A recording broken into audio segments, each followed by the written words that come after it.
संगवारी रे संगवारी, जन छूटे हमार ये यारी। संगवारी रे संगवारी, झन छूटे हमार ये यारी। मैं हर हावा तोर सुदामा, मैं हर हावा तोर सुदामा, औते मोर बनवारी। संगवारी रे संगवारी, झन छूटे हमार ये यारी। संगवारी रे संगवारी, झन छूटे हमार ये यारी।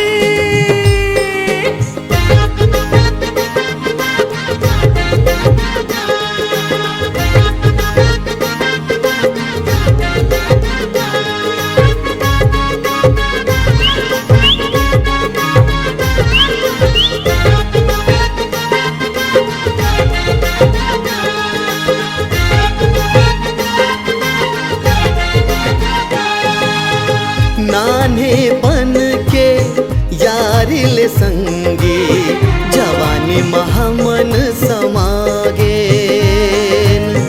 दूतन एके परान हरन जी, प्रेम मा अजब सनागे।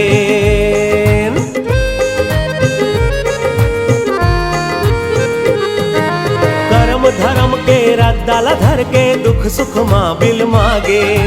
जीवन जिंदगी के आव भाव माँ एक दोसर ला पागे।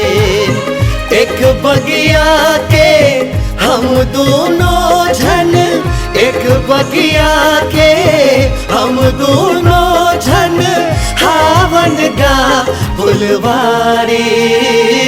संगवारी रे संगवारी, झन छूटे हमार ये यारी। संगवारी रे संगवारी, झन छूटे हमार ये यारी।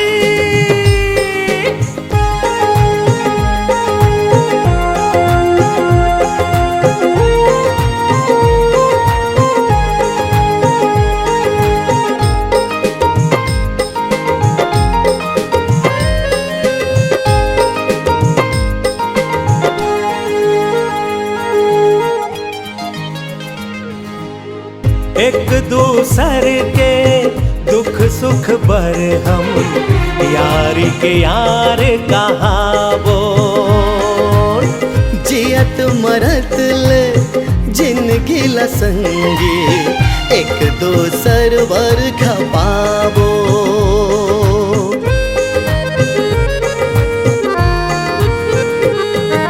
चंदा सूरज कस दमकत संगी, दोस्ती ला निभावो।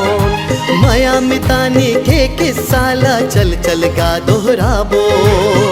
एक दूसर के पीड़ित हमार, एक दूसर के पीड़ित हमार, देही सब ला चिन्हारी।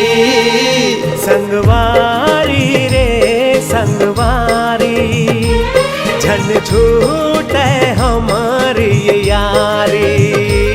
संगवारी रे संगवारी, झन छूटे हमार ये यारी। संगवारी रे संगवारी, झन छूटे अपन ये यारी।